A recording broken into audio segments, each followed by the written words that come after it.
All right. How's everybody doing today? My name is 12 Gauge, and I am your host. And this is my channel, 12 Gauge Investigative. I've been kind of sick since Saturday, so I'm on the amend. I'm at least sounding half normal. My voice is still a little deep, but I can handle it. I can dig it. Hey Rondi, hey Paula.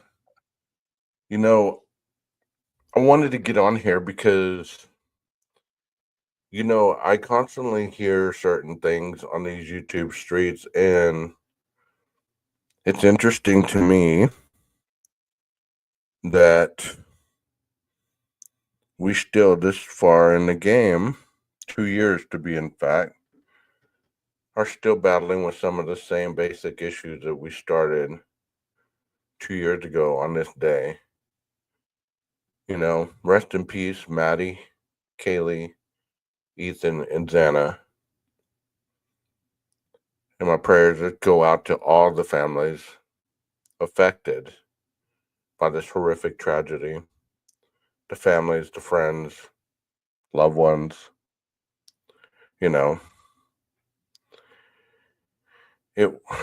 Nobody wins in a tragedy, no matter what side you want to be on. I woke up 1984. Nobody wins in a tragedy. They really don't.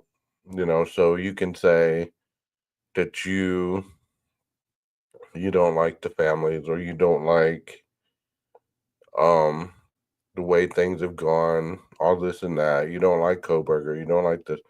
Well, you know what? You don't have to like them.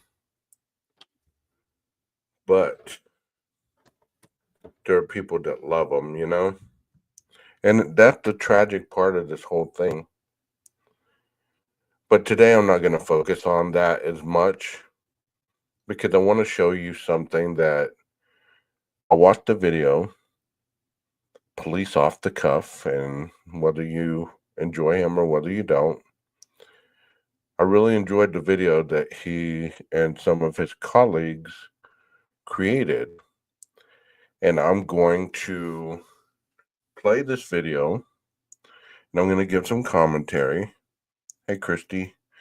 And I'm going to give some commentary to it, and then I'm going to show you some other things that you've probably already seen, but I'm going to break them down in a way where it makes a little more sense, rather than just to speak it in a concrete fashion. So here's the video of Police on the Cuff, Off the Cuff, I'm sorry. And I spoke with him, and he was okay with me showing this, as long as, I gave him and his team credit, and which I am. I didn't make this video, And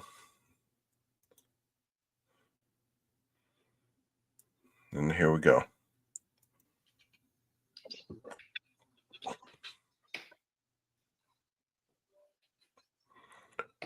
I think he was having camera issues at this point. And so just hang on. Mike, I'm going to put you on the screen. Okay. There we go. Something's going on with my camera. Yeah, I think he was having camera issues. Good evening, everyone. Why don't you introduce the show? Okay, everyone. This is the look back at the second anniversary of the IDAHO4 killings, when Mogan, Kaylee Gonzalez, Zainer Knodel, and Ethan Chapin were killed in their off-campus house next to the University of Idaho. And it's a look back to talk about what has gone on in the case, what is going on, and what will go on. There was a recent Thank you so much. A meeting where Ann Taylor, the defense attorney, tried to have the death penalty taken off the table. The judge is going to rule on that. Most likely, she will lose that motion. The trial is set for August of 2025, and Judge Hippler, the new judge who's assigned to the case, is going to have about 8 weeks available for altogether for the prosecution and the defense, so that they can both have time to present their cases. So so at that point, that's what's going to happen for the future. There will be more pre-trial motions by Ann Taylor every couple of months, I'm sure. And so we'll be bringing that to you also to keep you abreast of everything that's going on in the case.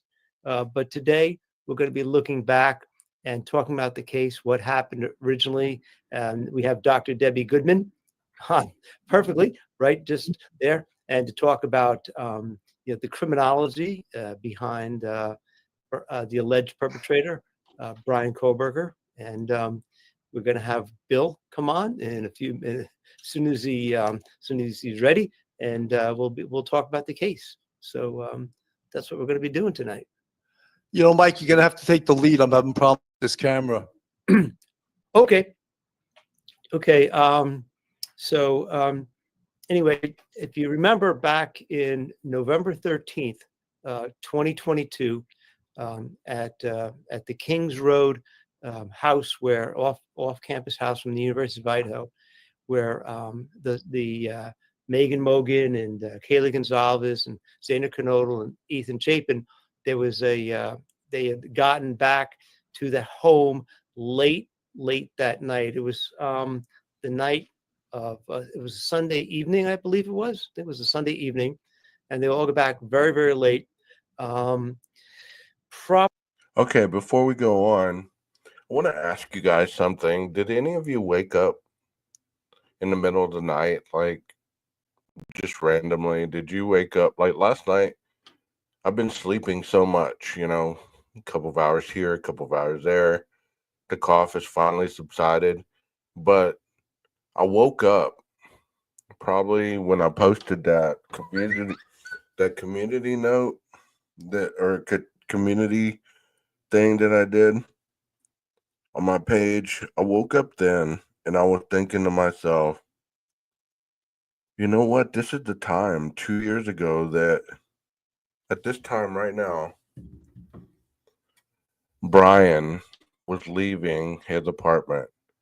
Whether he was heading to King Road or not, he was leaving his apartment at that time, because that's been validated. The camera saw him leaving. It's been argued whether he went to Moscow or whether he went to the park. That's neither here nor there. Okay, we're not going to have those type of discussions today, whether he's guilty or innocent or not. We're going to have some respect, and I'm going to try to be as respectful as possible to not paint him in a way where it's totally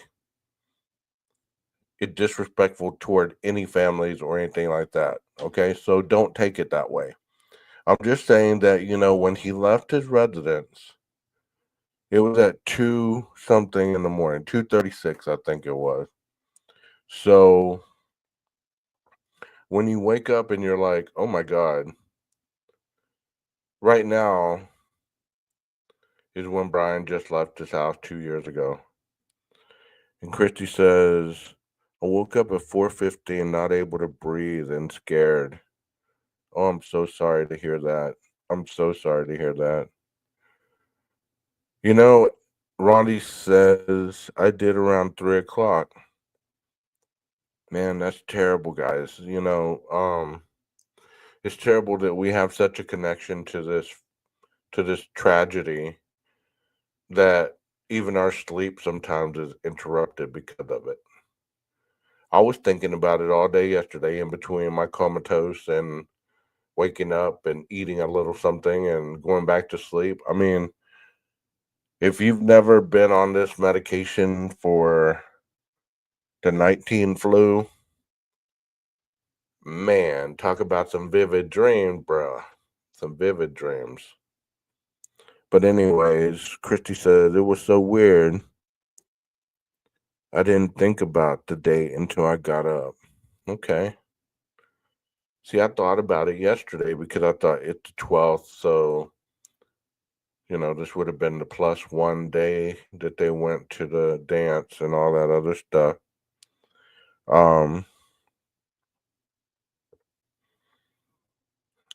I think I did have a dream last night that I was a new police officer on a motorcycle in Moscow. That's interesting. Roddy says, I thought about it. Yeah, I mean, I believe we've all thought about it countless times, 100 times over.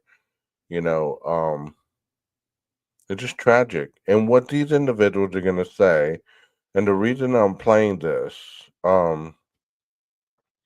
is because of the information. Because you know, my channel is about information and education, and it's about understanding certain things. It's not about pushing a narrative. It's not about speculating. I mean, even though I do speculate at times, I'm not perfect. But you know, it's about being able to show a different side of case management when it comes to identification of certain things. Are these people perfect? No. Are they 100% on? Probably not. Nobody's perfect. So, you know, take it with a grain of salt. Like this individual's already messed up Maddie's name twice. So, I mean, we got to take it with a grain of salt, and we can't just focus on the negative so much. You know what I mean? Like today is a day, even though it was tragic for all families involved, including the Kobergers, you know, unfortunately in the land we live in, there are laws and there are consequences, and any and each one of us can be sentenced for anything we break against the law if we get caught, tried, and found without a reasonable doubt, you know, and that's just the best we got at this point. So if you have a negative viewpoint, I'd appreciate it if you not become negative in the chat, because I don't really want a negative vibe in the chat. You know, I've been in other chats lurking, and you know, some of them have had some pretty negative vibes, and I don't want that in mine. So if y'all could just remember that when you come into chat, and that's all I ask. Okay, so let me continue the video. Are y'all cool with that? Can you dig that? I'll have to ask Kathy what I said about the dream I had, because I wasn't even thinking about the day it was. Can I get a thumbs up if y'all can dig that, what I just said?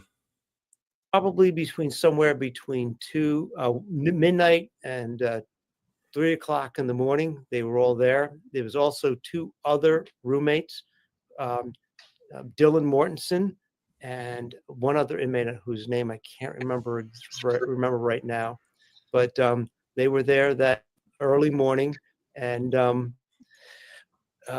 was a DoorDash delivery made to Zaner Konodal about just about a few minutes after 4, and then that seemed to be it. And that's when the police believed that a gentleman named Brian Koberger entered the scene and committed the atrocities.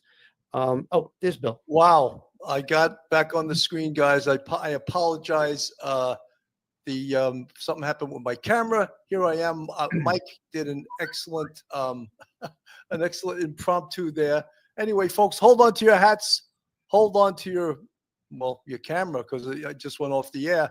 We're about to enter true crime from a police perspective. We're about to enter the off the cuff zone, the police off the cuff zone.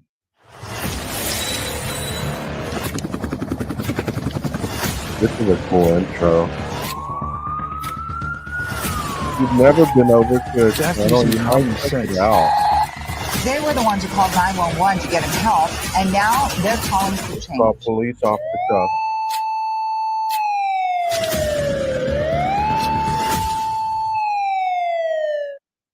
Before we start the show, first, a word from our sponsor.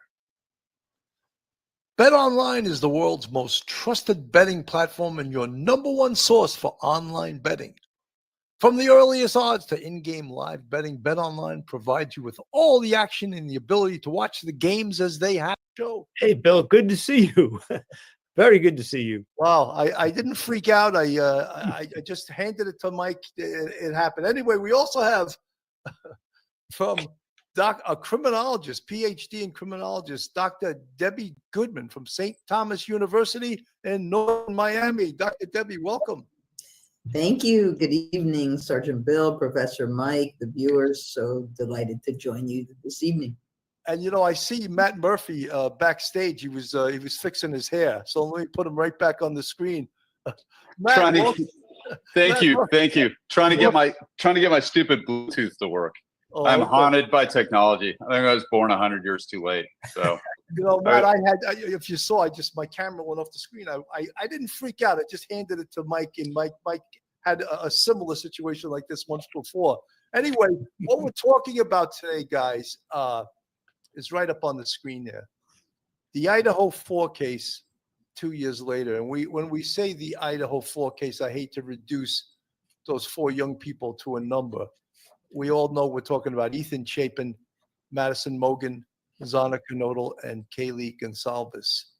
And this case has been sort of moving along at a snail's pace, but really by way of the defense has chosen that route because, you know, they waived the speedy trial thing. And just as we know, just to recap, the case was moved to Boise, Idaho, out of Moscow, Idaho, out of Latah County. So that was all for the defense. You know, Matt, I don't know if you followed this week, but it seems like the defense is like re-arguing the legality and the constitutionality of the death penalty. And it almost seems to me like a waste of time. Your thoughts? Well, it is a waste of time. This is an actual waste of time, this part of it. They have to raise that issue originally because the name of the game on appeal in front of the Ninth Circuit is what's known as IAC, or ineffective assistance of counsel. So the defense has to advance every sort of rational argument they can, but they've already argued this point. It's already been denied. There's already a substantial amount of precedent in the state of Idaho that shot down this argument. They didn't invent this wheel. This has been done before. So now it's just kind of, it's like, you know, guys, you made your point, you checked the box. It's not getting reversed for IAC on that issue. So what are you doing? And I think that what happened is we have the change of venue, of course, and we have a new judge.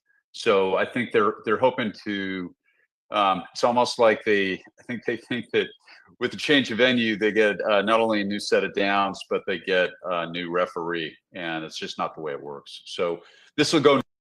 I mean, I agree with this guy because, you know, it did seem watching the hearing that day, and I don't know, I'd be kind of curious to know what your thoughts on it about, you know, how you view the death penalty motions, whether they were clear enough for you to believe that they should stand or whether the judge gave an appropriate rendition of the law enough for you to understand that maybe they were just, like he just said, you know, wasting time. And a lot of times it's like a lot of times whenever you're trying to throw out, or when you're trying to throw out, you know, motions such as the death penalty, you know, they were really reaching there. They were talking about international law. They were talking about the aggravators, and they even wanted to bring in experts. I really don't believe that the experts would have done much because the judge really did show that, you know, he really didn't want to hear what they had to say because it's already been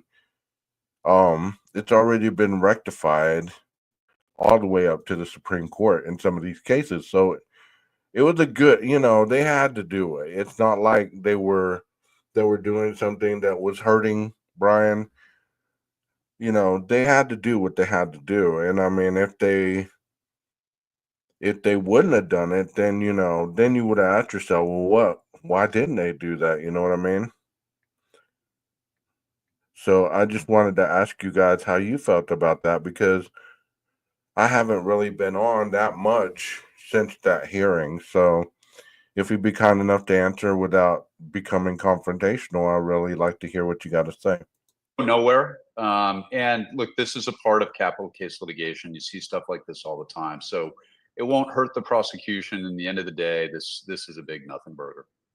Absolutely. You know, Dr. Debbie, we watched this case from the very beginning, and one of the things that we couldn't understand was that they allowed them to knock that house down. Mm. The house that was so much evidence, and the power of bringing the jury there in this trial, you can't minimize that. But yet the decision was made to knock that house down. Your thoughts?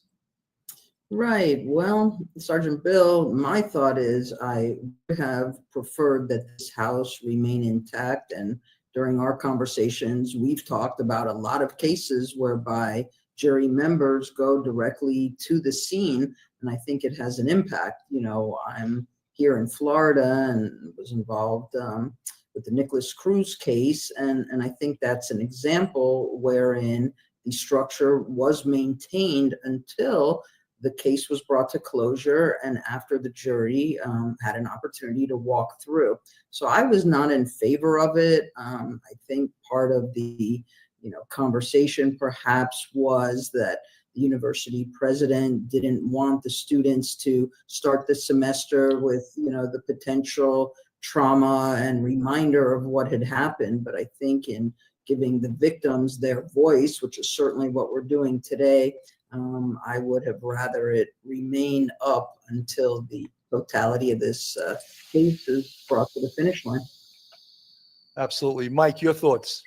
Yeah, Bill, I would much prefer to have that house there. I would think as a prosecutor, you'd want to take the jury through that house to see it from what would have been the victims' perspectives, even though they were sleeping, but they were in that house.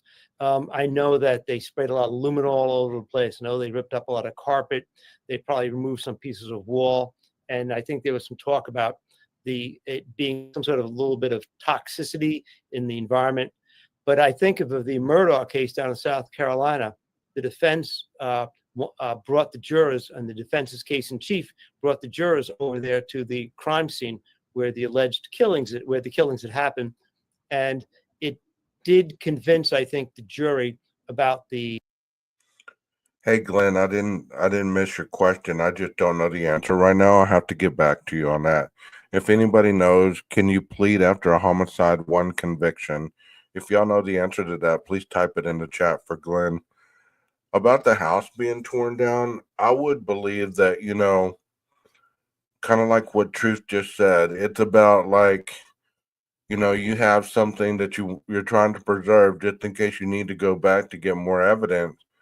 But I believe that, the fact that there were so many curious people wanting to go into that house, look around, do videos, all kinds of stuff. And, it probably was just an eyesore, It probably was just an eyesore and a reminder. I mean, the Board of Regents voted on it, so they had the final say, As much as we'd probably want it still up, the Board of Regents had the last say about it because they did own the house.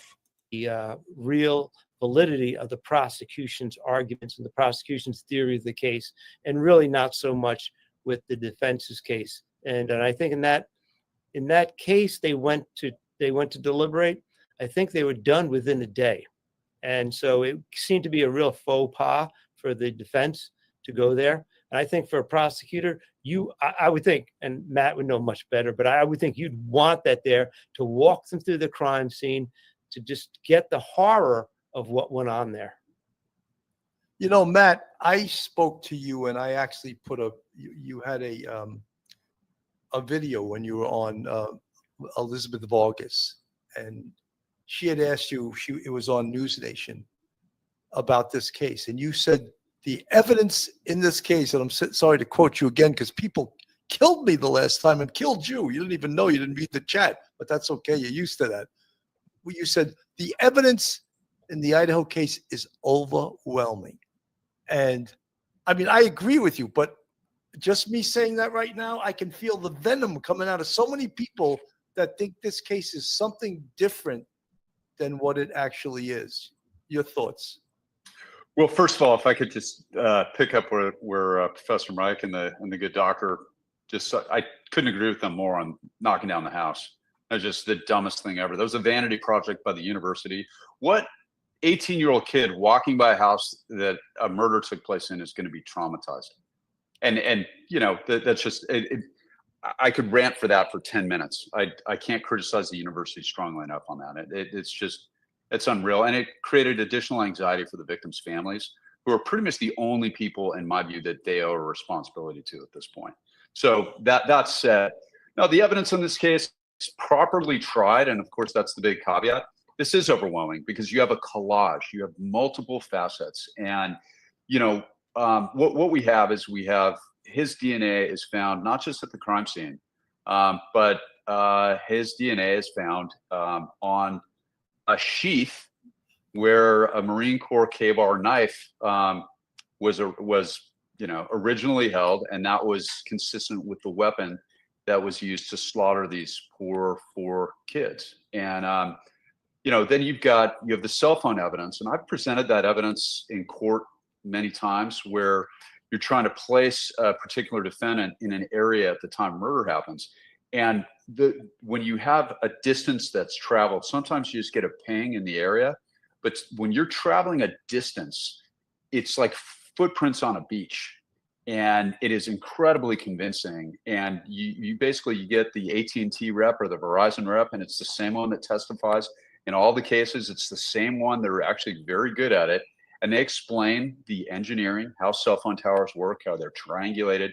And it's one of those things that some of it's really technical and some of it is very, very common sense, because we carry these things around with us everywhere we go. And we know we see the transponders, and they're designed to go to the nearest tower or the next nearest tower. And at that area, at that time in the morning, in a heavy traffic period of time, sometimes they'll relay.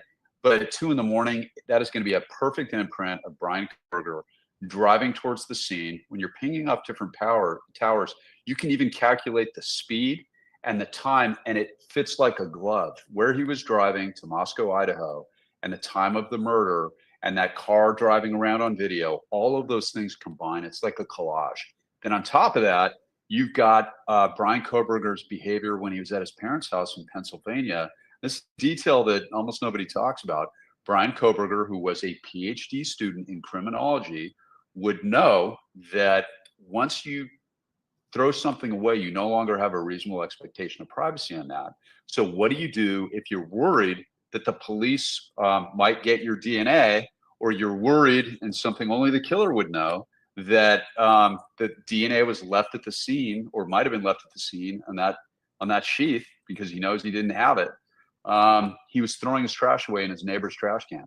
You know, I had a next door neighbor who had a 16-year-old daughter who used to have parties every time the parents were home. She would throw away all the booze bottles in my trash can. And I think we all probably did that as teenagers. That's called consciousness of guilt. Oh, And there's one reason to do that. And that's Matt, that's a Gearyism. Mike says that all the time. I love When that you said term. it, I Thank was you, like, Matt. oh, I Thank you. stole it from you, Mike. No, he's right. That's why he's a professor.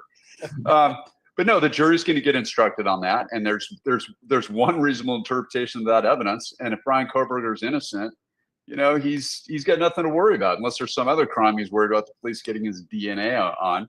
And then remember, on the cell phone pings, look, he turned his phone off. He was smart enough to know, hey, I shouldn't have my phone pinging near the murder scene at the time, without realizing that it makes him look even. You know, I'm gonna opine right quick on that, because yesterday I was turning my cell phone on airplane mode because people kept blowing up my phone, checking on me and things like that. But you know, when you're sick, you don't really want any kind of object distracting you or anything like that. Well, I turned it on airplane mode, and it still kept working on airplane mode for like 2 minutes. I looked at it. I sat there and looked at it. So for 2 minutes, messages were still coming through. I had no service to anything else that I could call on or anything else, but the messages were still coming through. So it made me wonder, was it coming through because of the Wi-Fi? Was it coming through because of my Verizon service? But I did take note on that, because for 2 minutes, I still got messages coming through. So if he turned his cell phone off at 2:37, possibly for a couple minutes, and I'm just speculating here, this is part of a speculation, could there have been messages coming through in those next 2 minutes that would have given the police a direction in which way he was going? I hope we find out someday. I like this panel of people, even though, I mean, they're all criminal justice involved. So if you assume that they would be one way or the other, I mean, I think they're pretty well right down the middle, even though they do have strong viewpoints on their expertise. So try to be mindful of that. And worse, because he's heading directly towards the murder scene, turns his phone off again, consciousness of guilt. Like, he brought it with him, so he's smart enough to turn it off, but he was dumb enough not to realize that it should have stayed at home. So, you know, this is probably his first rodeo. He may not have killed anybody before. We're not aware of any time that he has. He's not suspected of anything that I'm aware of. And then remember, there's a lot of evidence in this case we don't know about yet, and we haven't heard anything about what they found in his computers or his cell phones. And also then there were some interesting, topics that he wrote about as a grad student, which also arguably are consistent with something like this. So these are all different forms of evidence. I think there's additional stuff we still don't know about. But look, I've got, California prison is filled with people righteously convicted for murders they actually committed with less evidence than exists in this case. So this is a powerful case, and people can, disagree if they want, but I did these exclusively for 17 years as an Orange County DA and 26 years of prosecuting cases. And trust me, this is going to be very powerful when a jury hears this evidence. Well said. I wrote down 5 pieces of evidence that I think are like you were speaking about. The DNA on the knife sheath, of course, that is the most powerful piece of evidence they have. Although people try to minimize that by saying it's touch DNA, it could have gotten there anyway. Someone could have planted it. They couldn't have planted it because they didn't know who did it. Don't you hate it? I'm sorry to interrupt. Don't you hate it when your DNA turns up at murder scenes where you never visited? I hate it when that happens. Rather inconvenient. Yeah, it happens to me at least twice a week, and I just irks me every time. Someone flaked this poor guy, as they used to say in New York City. Then we have the vehicle video, which is the route going to, from, and away. The recon, 12 times he reconned 1122 King Road. 12 times. Also, a latent shoe print of a Vans shoe that had triangular shape on the bottom. I don't know if they recovered that shoe to match it up against, because there's something called individual characteristics that they can match up if they, in fact, do find that shoe to match it up. The other thing that no one talks about is the Dylan Mortensen identification of a male fitting Koberger's description with bushy eyebrows. Dr. Debbie, your thoughts? My thoughts, I agree with all that's been stated, Sergeant Bill, from Matt, from you, Professor Mike. For me, I'll just kind of sum it up as the top 3 for me as the criminologist. Number 1 is that little 1-inch knife sheath with Brian Koberger's DNA. Once again, our DNA is nowhere there. The viewers, their DNA. So how and why is his DNA there? Because, he's the one to have participated in this atrocity. And for me, DNA represents DNL, does not lie. So I view it as the silent witness. It says nothing, yet it speaks volumes. So I think that in and of itself is huge. If we look at data analytics, if we look at numerics, we're really talking about numbers that none of us really would have learned in, calculus, high school math, college math. We're talking about the terminology octillion. It's huge. It's 1 in 1 octillion, which is 27 zeros, for this not to be Brian Koberger. That for me is the foundation of what comes next. Of course, the phone pings, huge, and the surveillance even of the Elantra. And if we even look, and I'm sure we'll get there in the conversation, and this is what I do as a criminologist, take a look at forensic psychology and the personality and the traits, the theory that I came up with on this case is JAR, J-A-R, jealousy, anger, revenge.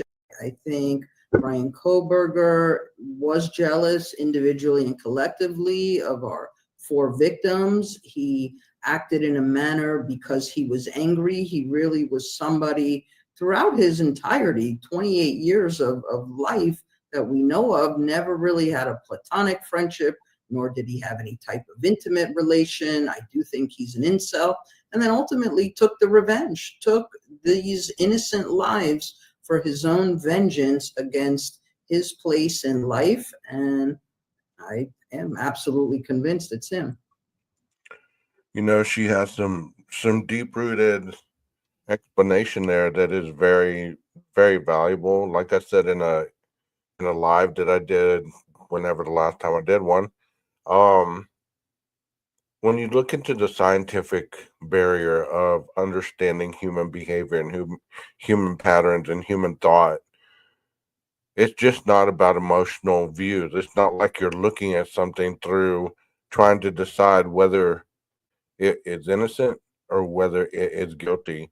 Whenever you're looking at a person through these scientific goggles, so to speak, you're looking at them objectively, and you're analyzing every thought, every pattern, every insight, everything that has to do with the pieces collecting up to be this person. So whenever she's saying jealousy, anger, and revenge, that's a hard one. That's deep right there, you know, because jealousy, that, there's a lot of people that get jealous, right? Would they get jealous to the point of killing 4 people? Plausible. What would that jealousy entail, though? How angry must you get to be that jealous? Because let's be honest, young females have the tendency, or older females, it doesn't matter how old you are. You have the tendency, if your mind's not in the right place and you're looking to just get some kind of benefit or payoff, you're gonna use somebody to the point that you don't want to use them anymore, or they're getting too close to you, and you ghost them, or you quit talking to them, or you're being mean to them, or all this, that, and the other. And then that ignites the anger, because as we know, Brian was bullied supposedly when he was younger. How much anger do you think that man has toward all those people when he was younger, that he never got to correct the wrongs that were done to him? The feelings of revenge. Now as an adult, he has dropped the weight, he has the education, he has the sobriety, so to speak. He had the capability to take care of the object in front of him that is making him reenact those thoughts from the past. So what better way to get even with somebody?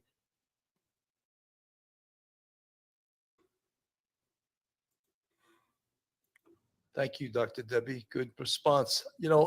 Mike and Matt, I want to say that if Dylan Mortensen can, in a court of law, say, that's the guy I saw the night of the murders coming down the stairs, that's him, because he was wearing a mask. They described it as a COVID mask.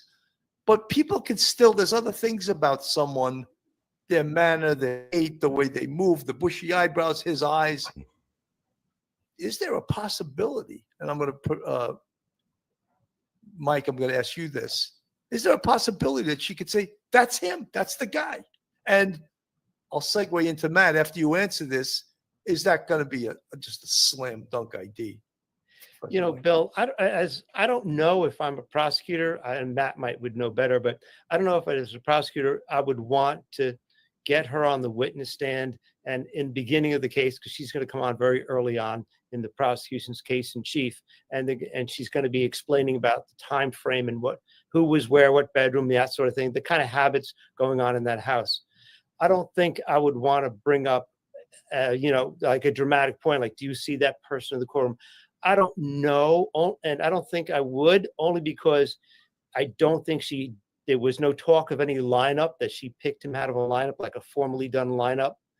So therefore, I don't think I would go for it at the trial, because if she's honest and she's like, well, it could, you know, he had like eyebrows. I remember his eyebrows, maybe like the defendant, but she is going to have to admit that doesn't look like the person that I saw that night. It was dark. I saw eyes. He was wearing dark clothing. He had a mask. I don't know if I would want to put her through that, because you got to figure, you don't want to open up the door on that witness to a defense attack on cross-examination. I don't know if I'd want to do that. It's going to be an interesting decision by the prosecutor, but if I was the prosecutor, I think you got so much other evidence. Just getting her up there on the stand and having her talk about, I saw a guy about 6 feet tall, slim, maybe athletic build, with eyebrows, large, thick eyebrows, and just leave it at that. I don't know. I wouldn't go any farther. Maybe I'm being scared, but I think I got so much other evidence. I don't want to ruin a witness at that early part of the case. Matt, I don't know why I didn't ask you first, because Mike killed me here. I'm sorry. I'm sorry. I like Mike's answer. And look, there's always that temptation, Bill, to go that extra step. And you know, one of the things that we would always teach our young prosecutors in the DA's office, and the way that I was taught, is it's always better. The phrase was lean, mean, and clean. Lean, you know, mean and clean. Like you put on the pieces of evidence that are your strongest. And one of the biggest mistakes that, and I know because I made it as a young prosecutor, and you see a lot of them do it, is they've got this great case and they think, okay, I'm just going to put, I got the cherry on top already. I'm going to add some sprinkles to it.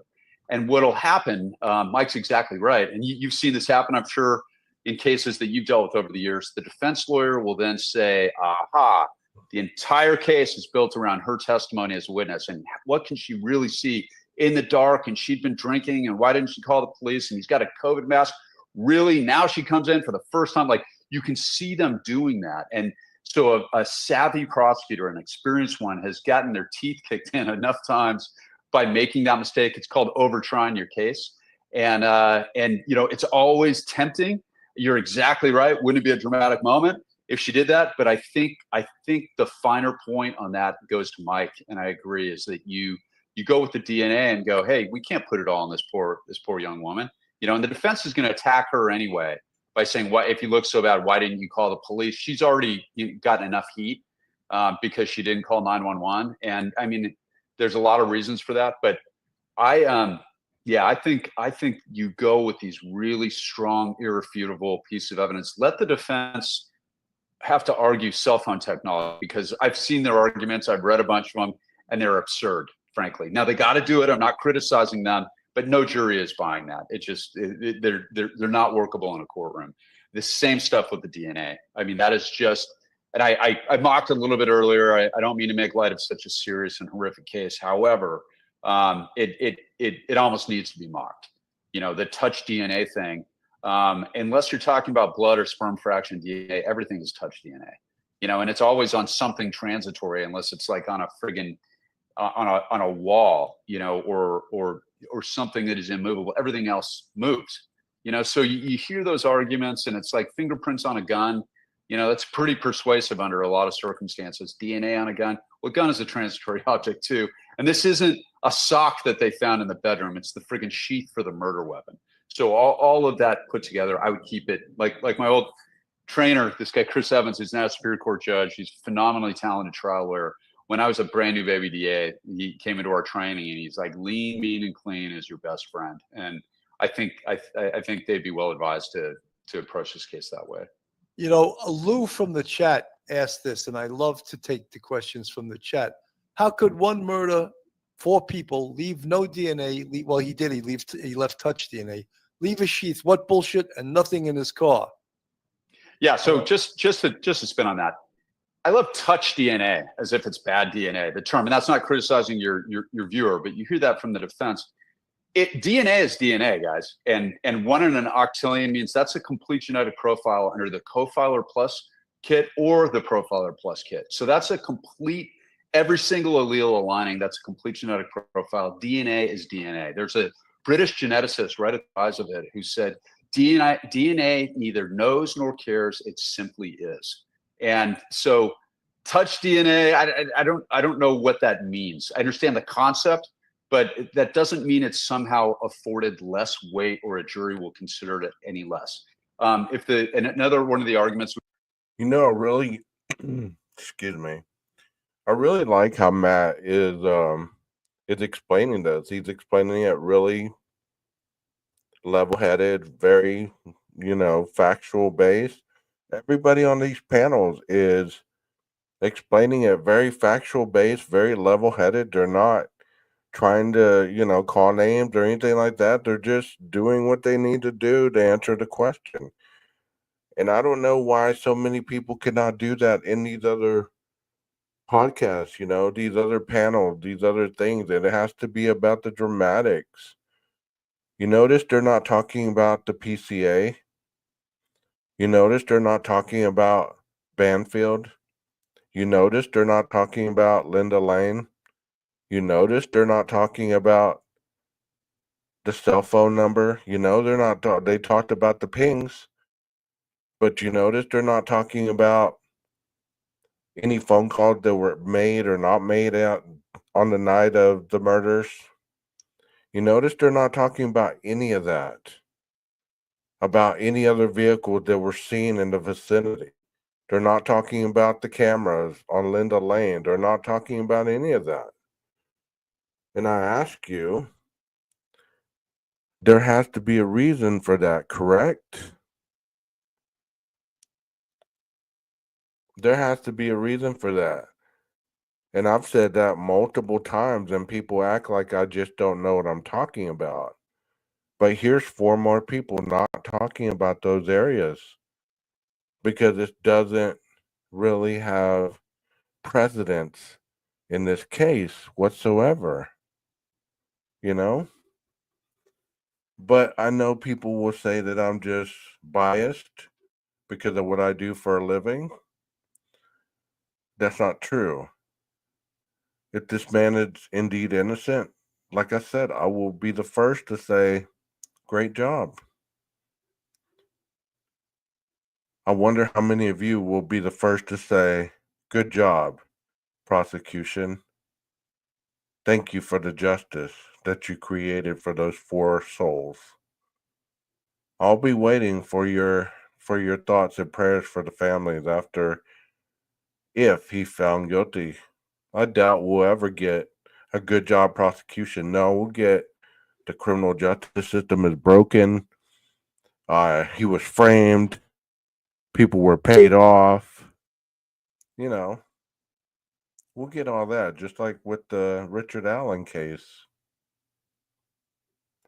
You're right, bullets and bling. You're right. we've heard is how could one killer take out 4 people? That's because you're talking about one motivated guy against 3 young women who are all heavily intoxicated and a completely surprised boyfriend. That's how. And you guys know this. The Marine Corps K-bar knife next to the Roman gladius is probably the most vicious and effective stabbing instrument ever made by mankind. It has been used by the Marine Corps for over 100 years, and it is designed for one purpose, and that's killing human beings. So a motivated 28-year-old guy who's high on adrenaline and in there to take care of business, whatever his motivations are, could easily kill those 4 people, and that's exactly what happened here. You know, Matt, that's another part of the evidence here is that we have the knife sheath and we have the DNA on the knife sheath, but the wounds will be consistent with what you just described as one of the most historical, horrible killing objects in history. And the wounds on the bodies will be consistent with that type of knife being used in these murders. Yeah, 100%. Which is, and when the pathologist testifies to that, that's the one question that they need to ask. This is a stabbing instrument. Could a Marine Corps K-bar style knife have caused these wounds? And they're going to say yes, because of course they could. And you let the defense at that point spin around and see what they can do with that. And they can't, properly tried, they can't do anything with that because it's true. Absolutely. Let me just put this little short video on with Cece Moore. How do they find your DNA if you are not in the system through this ancestral DNA thing? How does that work? Yeah, it's loading, sorry. Basically, she's talking about how they get the ancestral DNA or match it to a person by building this a family tree. This is Work. What there needs we to go. be available to find me through these other people? That's a great question. And so it's very rare that we will find a close family member, and certainly not the suspect, in our genetic genealogy databases. So what we're looking for are people who share what we consider significant amounts of DNA, but it can be less than 1% of their DNA. If you share only 1% of your DNA, then you're likely third cousins with someone, which means you share your great-great-grandparents.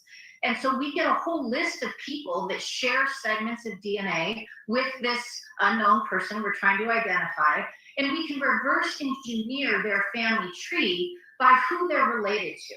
So the only reason two people would share these significant stretches of DNA across their genome is if they have a common ancestor in their family tree. They have to have inherited that DNA from someone back in that tree. And so hopefully you'll get matches to different lines, their mother's side, their father's side. In some cases, you get all four grandparents' lines. And we all have unique family trees, except for our full siblings. And so if you're able to put enough of those ancestors back in that tree and piece it together, that's going to narrow it down to just one immediate family. Sometimes you can't get quite that far, so you might have to look at first cousins if you can only get to grandparents. But that's how we do it. We're not using close relatives in most of these cases. It's usually people who won't even know the suspect. Understood. You still need a name, though. You need somewhere to start. So they have to have something that helps them develop an understanding. Right. So we All right, wouldn't so have this that name. is our last question, which is right. But the question is, why would you have any name like that had to have some type of other investigative link that we have to figure out from the authorities when they give it to us? Now, the only other question mark, and I'll use this to go into break. There are a lot of questions here, obviously, and that's okay. The authorities deserve confidence after making this arrest, assuming they can make it stick. In his past, is it true that he had a history of drug use? And if so, did he ever have any kind of interchange with authorities or any facilities where they had DNA available? That's something we'll discuss going into the next segment, because as we're developing a picture of who knew him and how they knew him, there are some more aspects to him that may have made him more identifiable.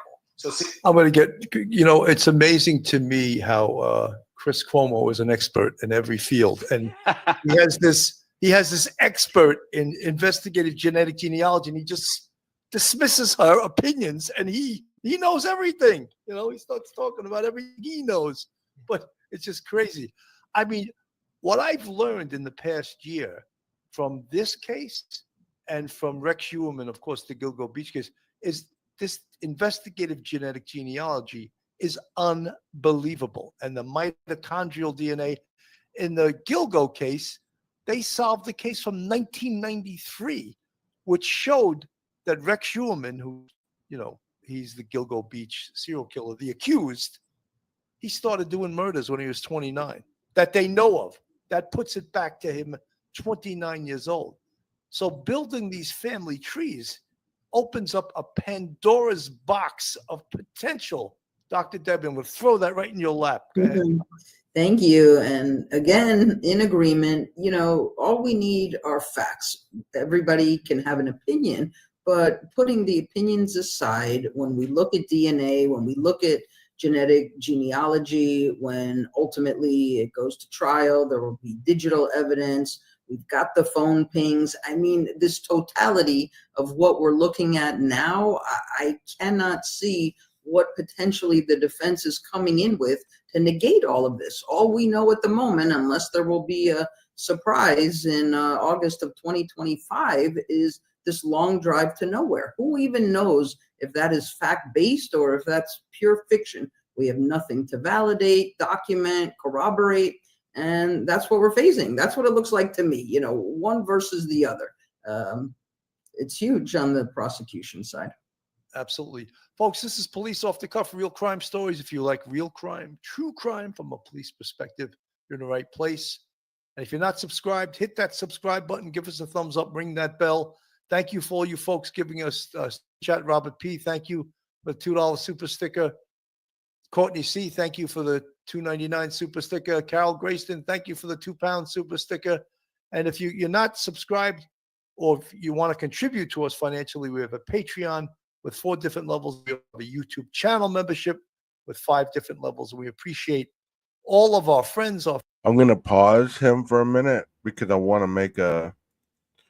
to show you something that I've talked about before, but people just fail to understand the concept of evidentiary collection. 2 years later, 2 years, we're still hearing they don't have any evidence. They don't have any evidence against them.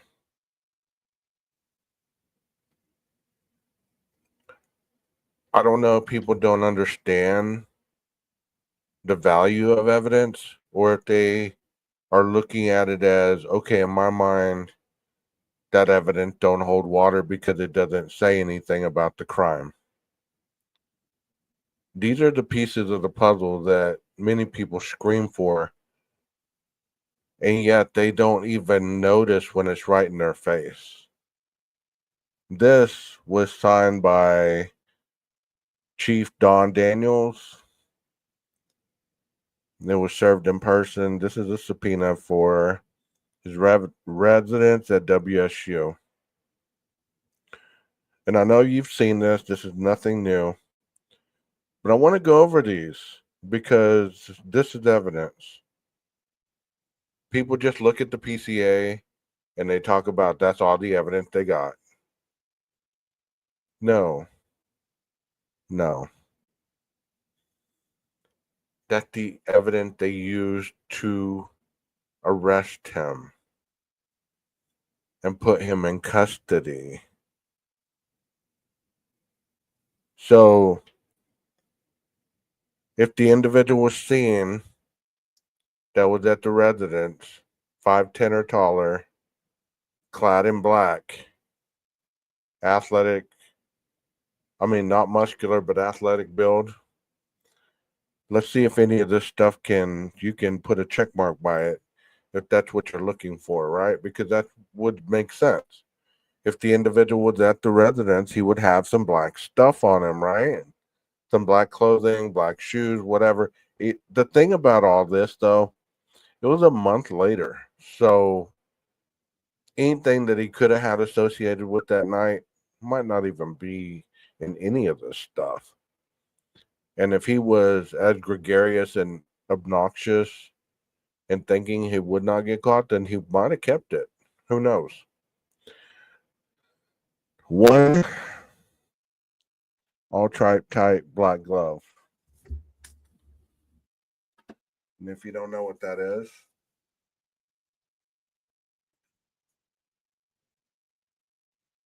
this is an all-type black glove.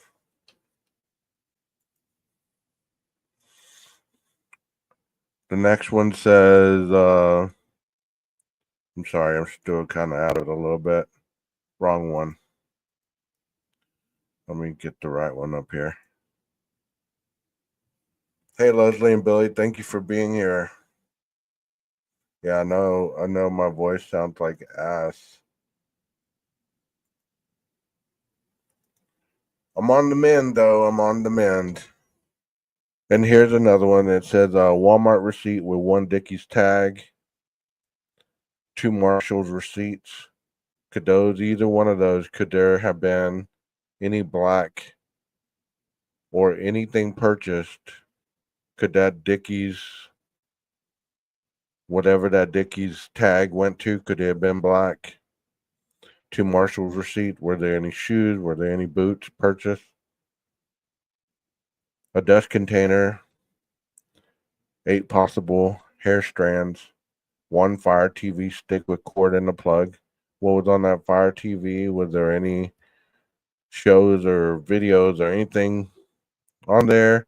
1 possible anima hair strand, 1 possible hair, another one, another one, another one, and another one. So there's like 1, 2, 3, 4 hair strands. The computer tower, 1 collection of dark red spot collected without testing, 2 cuttings from an uncased pillow of reddish brown stain, larger stain tested, 2 top and bottom of mattress covers packaged separately, both labeled C, multiple stains, 1 tested. So you say that there's no evidence. They don't have any evidence. What is this? And did those tests come back with anybody's DNA in the house? How about those hairs? What was on that computer tower? Is there any incriminating emails? Any incriminating search histories for 1122 Queen Road house? You know, where you could go through and take a tour. Was there any of that in there? You just don't know. And here's another one. Here's the one. This one gets to me because somebody was talking about a kill kit the other day. I've heard of it talked more than once, but I'm going to go over this again.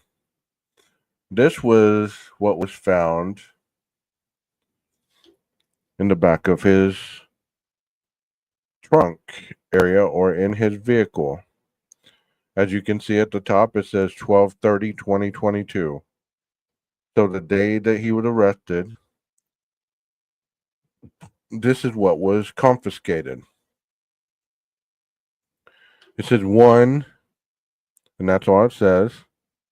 Number 2 says Defiant silver flashlight, 4 medical style gloves, 3 white Arizona jean on large t-shirt, Champion Washington Cougars large black sweatshirt, part of black and white size 13 Nike shoes. Oh, that says pair of Under Armour socks, black Under Armour socks, Under Armour black large shorts, Under Armour black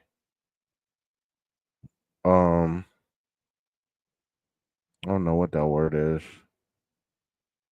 Black hoodie, large, 1 or 2 buccal swabs. So this was what was found at his residence, not in the trunk. There's another one for the trunk. I'm going to find it because once I read those things, you're going to be like, well, that sounds like somebody that would be using those things for malicious intent. Let me start the video so that I can go look that up for you guys. Let me know what you think about that evidence that I just showed you. Is it really evidence or is it just, oh, they found it, nothing to see here? We're just going to focus on the PCA because that doesn't have any evidence. Our families and our subscribers that keep this channel going. You know, one of the things I wanted to ask too is, again, so we saw in the thumbnail as we started this show that it's been 2 years. It's been 2 years. Now, why, if Brian Koberger is so innocent, why has the defense agreed to waive the speedy trial, and they want to just take their time. They're on a slow little cruise through the neighborhood. Professor Mike. Bill, I think they did it because they waived that Sixth Amendment trial, right? Because, look, they're overwhelmed with probably the volume of information they got in discovery. In that discovery process, I'm not even sure if it's complete yet, because there was problems with the FBI turning over some of their DNA secrets and the way that they went about constructing the DNA. And I would imagine that they're probably thinking, we don't really have much of a defense ourselves. What we're going to do is we're just going to figure out a way to attack what is given to us. Like when they talk about the alibi defense was supposed to be, we're going to provide you with a name and a location and the time and the circumstances under which we have actual witness who say they put Brian Kohlberger at a particular place, particular time, drinking a beer with the girl at like 3 o'clock in the morning in Washington. He was not anywhere near Idaho that early morning. And the alibi, what they called an alibi, was just not a real person, but it was just to have someone contradict through their own prosecutors' witnesses, and they would just contradict them and during cross-examination, and so therefore the prosecutor's own witnesses would be like alibi witnesses for the defense, and that's total crap. So I think they're overwhelmed and they don't have a lot to go on.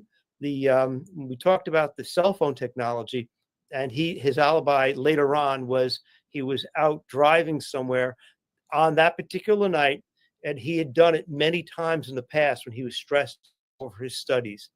The problem is they're trying to show they want to introduce habit, which means that if you act in a certain way on a very fairly consistent, regular basis, that would mean that you would act in a particular way on a particular night. I don't think they have that because of A, he ruined that idea because he turned off his cell phone, and B, the fact that he did go by there at like 9 o'clock in the morning. That's awful lot of coincidence that he would go by there at 9 o'clock in the morning. So I think they don't know what to do at this point. They're just grasping at straws. Matt, you mentioned before that there could be other evidence we don't know about. And here's other evidence that we don't know what it turned out to be. And this is evidence taken from Brian Kohlberger's home in Pullman, Washington. One natural type black glove, one Walmart receipt with one Dickies tag, 2 Marshall's receipts, dust container from Bissell. I'm not going to read all of this, but these are items of evidence that we don't know what is the results of these items of evidence. None of us know. So when people say there's no evidence of anything, I don't think they really know that. No, they don't know that, Bill. And the court, remember, has issued a gag order. So unless it's come up in one of the pretrial motions, we don't know the complete breadth of the prosecution evidence. But look, if this is all they have, in my view, there's no way a rational jury properly tried could conclude anything other than Brian Kohlberger being the killer. That's just the way it is. As far as the time it takes to go to trial on these things, this is the Ninth Circuit Court of Appeal, and death penalty cases, of course, should and do undergo the highest level of appellate scrutiny. So the defense really does have an ace in that they get a reasonable period of time. And even though 2 years seems like a long time, last death penalty case I did, I think it was like 8 years before we finally came to trial. There was another one that it took us 10 years to get to trial because, especially in cases involving voluminous discovery, the defense has a right to go through all that. And we want that. And the worst thing that can happen in a case like this, from my perspective, it's all about the families. The community, of course, is important, but it's really about the victims' families. And having had to retry death penalty cases that came back on appeal, the only thing worse than a family having to go through something like this is to have to go through it again because of some avoidable error. And there's a 3-pronged plan of attack in front of the Ninth Circuit on every capital case. They will attack the judge for instructional error almost every time. They will attack the prosecutor for committing some sort of misconduct, and they will attack the defense for what is known as IAC. One of the most successful examples of IAC are when a defense lawyer says, IAC means ineffective assistance of counsel. And they reverse cases on that. So if a defense lawyer comes in, it's like King's X. If they say, hey, I'm just not ready, it's voluminous. I had a sick kid, my dog died, whatever it may be. You have to ensure the integrity of the defendant's constitutional rights. And that's the judge's job. That's why they moved venue on this. It's to eliminate appellate issues. And it takes a long time, but long-term wise, it's to the benefit of the victims' families, which is what I think it's really all about. You know, when you talk about the victims' families, this is Stacy Chapin, the mother of Ethan Chapin, who happened to be a triplet. Family. I mean, kids played soccer and sports, and then all of a sudden we were the top news story in the nation. Apologize for this feeding. What basically, I'm going to speak for her. What she said, she really wants to put this behind her and her family because she has two other children that are triplets to Ethan, numbers 2 and 3, or whatever you want to say. But so she wants them to try to live a normal life, and she doesn't want to sort of dwell on the negativity of this. And God bless her, because I wouldn't be like that. I would want justice. I would be vindictive, and that's more of the way most people would feel. But she and her family are I think, very special people. And you see on the right of this thumbnail is his sister, and all the way to the left his brother, and of course the parents in the middle. And Ethan is the real tall fella who lost his life as being one of the Idaho 4. But you're right, we have a duty to the family to do the best possible job of investigation and prosecution of this case. And Matt, you've dealt with homicide victims' families throughout your career in Orange County, California. I'd like to just also say, because I like to plug his book, this is Matt's book, The Book of Murder, The Prosecutor's Journey Through Love and Death. Matt Murphy, who happened to be, I think it was 65-0 as a prosecutor, right, in homicides? Is that right? 52-0 in homicide. Thank you for saying that. And I tried 133 jury trials in my stint, and I didn't knock. I mean, I'm going to knock wood, even though it's too late for me to lose them now. I didn't lose any felonies.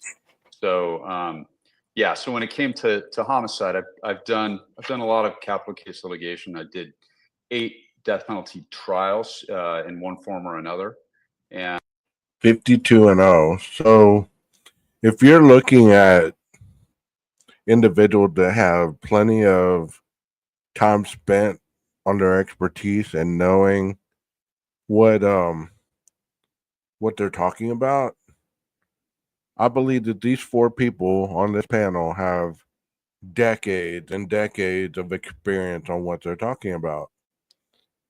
And they've seen more than one case. They've tried more than one case. And they've investigated more than one case. If you want my honest opinion, and this is my opinion only, my opinion is that Moscow PD got overwhelmed. They'd never seen anything that big. And did they make a lot of mistakes? I'm sure they did. That's why they weren't saying anything right off the bat, because there was probably a lot of mistakes made. Were those mistakes so big that they couldn't have been overcome? No. But the beauty of being able to have a crime scene is that you're able to go in and recollect evidence that maybe somebody cross-contaminated, or maybe they didn't use the proper protocol to get it. Because all these things, as you've listened to this case time and time again, everyone had been saying, we only want to do this once. We only want to try it once. Meaning that they're going above and beyond, so they're there is no doubt whether there's innocence or whether there's guilt that this case will be over. And that is one thing that I noticed that has been stated about this case over and over and over. And I respect that. God, that hurt. And you know, I think that one thing that the prosecution should do on here, I think there's only 7 people on death row in the state of Idaho. So everybody involved in this is going to have, you know, some degree of maybe, well, there isn't a whole lot of capital case litigation that anybody in Idaho really has done. So one of the things that I would hope they would do is get these families, you know, as educated as possible in the process, because otherwise they can go crazy. The first thing we would always do is meet with the victims' families. I would always give them my personal cell number, so they knew that there were people, number one, that cared, and that also that were fighting for them. And that takes some of the stress off the families as they go through this very brutal, lengthy process.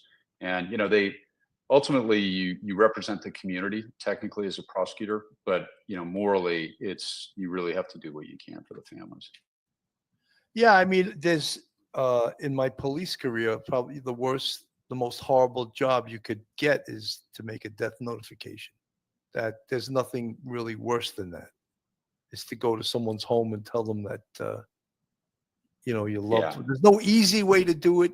They can teach you how to do it, but it ruins your, not just your night, your day, your week, your month, your year to have to do that. Professor Mike, your thoughts? Yeah, Billy, when you have to deal with that family and you have to make that phone call or you meet them in person, people don't realize it's not like TV. No, this is because, you know, you could have some actor, but to actually talk to them in a way, because you got to be professional. You can't cry. They can do whatever they have to do to feel better, to recover. But, you know, it's hard to sit there and assure them that, you know, the NYPD, and we have the greatest detectives in the world, you know, knock wood, and that they're going to take care of this. And as much as you want to let them know that you're going to do everything you can to solve this case, and that's your professional ethic, and you will do it. That doesn't matter to them because they've already lost someone. They're dying inside because they lost a loved one. And so even if you do catch that person and you feel good about your job and everything, they will never, ever be whole again. And so, and to think about that and to say, you know, what you kind of feel a little bit like it's not good enough in some way. You feel a little less because you just can't do what you would like to do. And you know, and no matter what, you can't make their lives, you can't put their lives back together. And that's a hard thing to do. Yeah. You know, just from the perspective of someone that's done this before, I compared it like to being the Grim Reaper and showing up at someone's door. And you weren't a human being. You represented death. And you walked in and had to tell these people. And so once you delivered that message, they couldn't get you out of their house fast enough. Right. And it was sort of a horrible feeling but you understand it. You know, they don't care who you are. What you represent is something you just told me that was horrible. So get the hell out of my house right now, you know? Dr. Debbie, your thoughts? So, Sergeant Bill, part of criminology, of course, is victimology. And what we know about that topic and study is there are 3 levels or areas: primary, secondary, tertiary. Primary victimization, of course, is unfortunately, sadly, tragically, the direct recipient of the crime. And certainly in this tragedy, Zaina, Ethan, Maddie, Kaylee.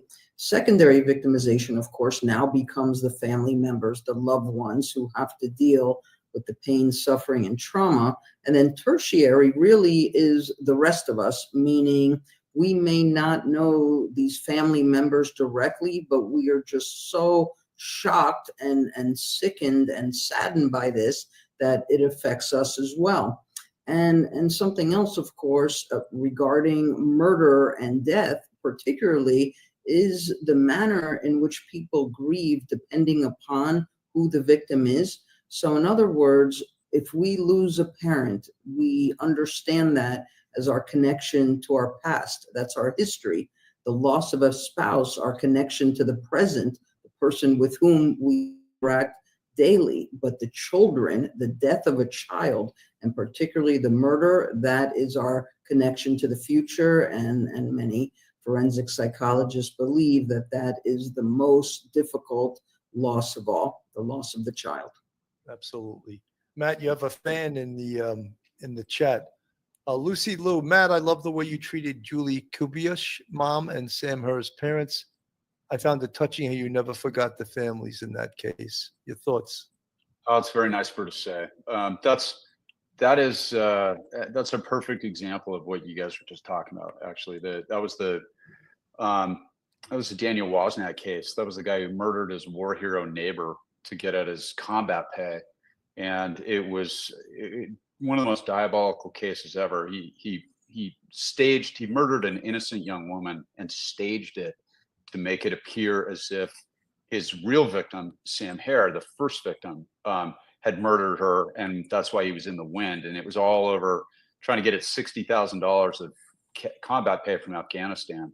And people deal with that grief. It's a spectrum, I think, and a lot of them move around, but the parents tend to be somewhere between just extreme sadness, like apoplectic grief, and anger, and they kind of wind up somewhere in there. And Julie Kibuishi's mom was one of the sweetest, nicest people. And you talk about that grief in a death notification. I don't know how you guys did that. I really don't.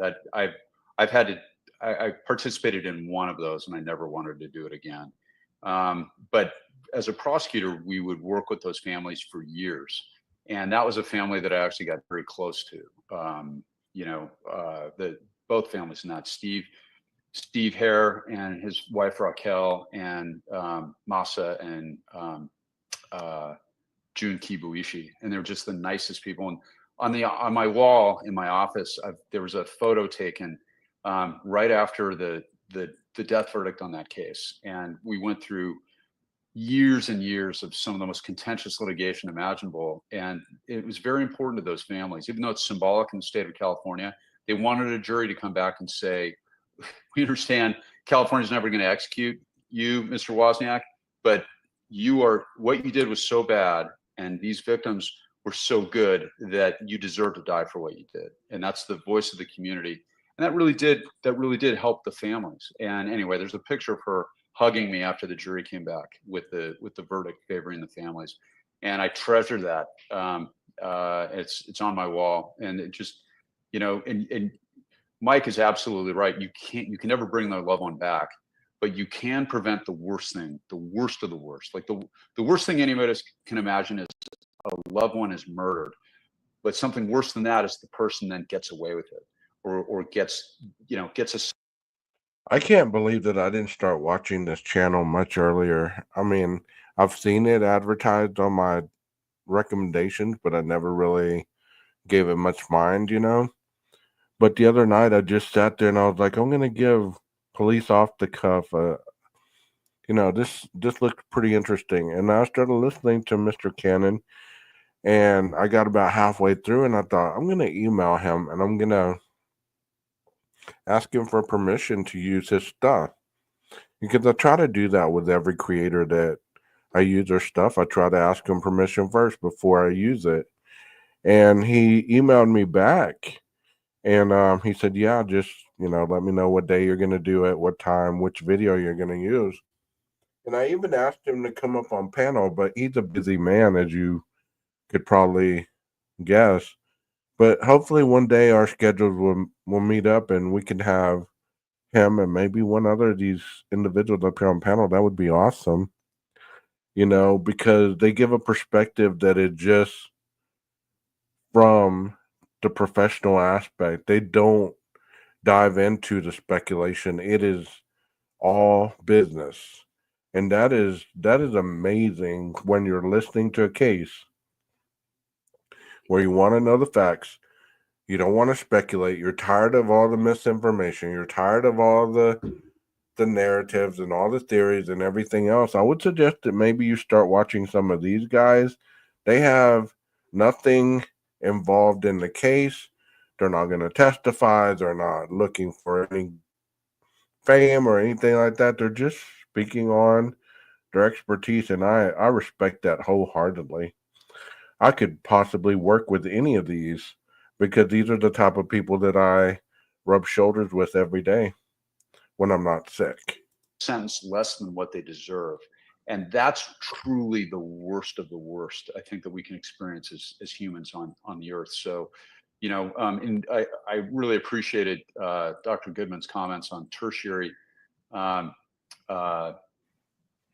impact or stress or grief on these things. And police officers certainly deal with that. That nightmare we all have is, you know, that we haven't studied for the test. You know, like the one that we have where you go up and you forgot to drop the class, or, you know, that gets replaced for a lot of prosecutors because it's not the scenes that traumatize you. It's not the gore, the decapitations, or the decomp cases. That stuff is like just haunted house. You can compartmentalize that. It's the responsibility on your shoulders of trying to bring justice to those families. And especially on the difficult cases, the cold cases, the tough ones, the ones where, you know, there's a really good defense, and you wake up in the middle of the night a lot thinking that you don't want to let those people down. And my haven't studied for the test dream has been replaced by I'm standing up in front of a jury, and I've had this one 1,000 times at least. I'm standing up in front of a jury and they're not listening to me, you know, and I'm trying to make this argument and they're not paying attention and they're shaking their heads. That is my nightmare.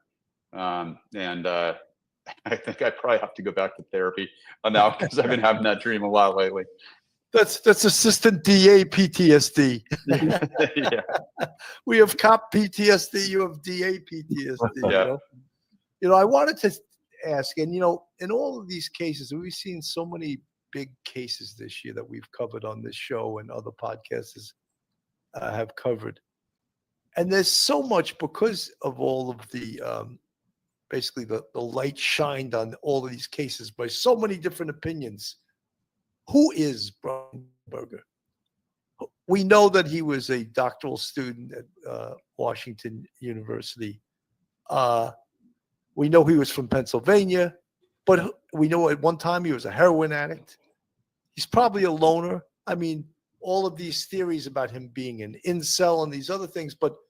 And what we would say, being in law enforcement, we say, no way does someone go out on the first time and kill 4 people.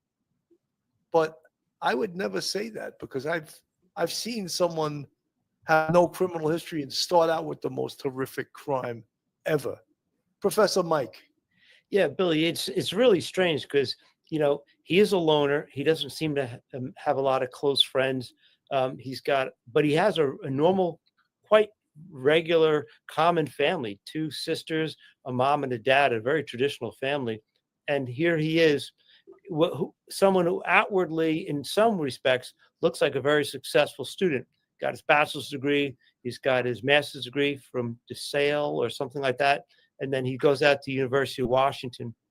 And suddenly, from the time he gets there in August till November 13th, he appears to be an ordinary student. Yeah, he's having some problems. So it is rather strange.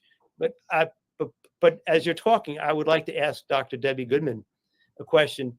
And that is, and this has bothered me because even though we know what they got his DNA and I'm 100,000% sure it's him, is it possible that he began having some sort of murder ideation in his head, and within, say, 6 weeks of getting to Washington, a place he'd never been before, and that he had found somebody to be enamored with, infatuated with, and plan a killing?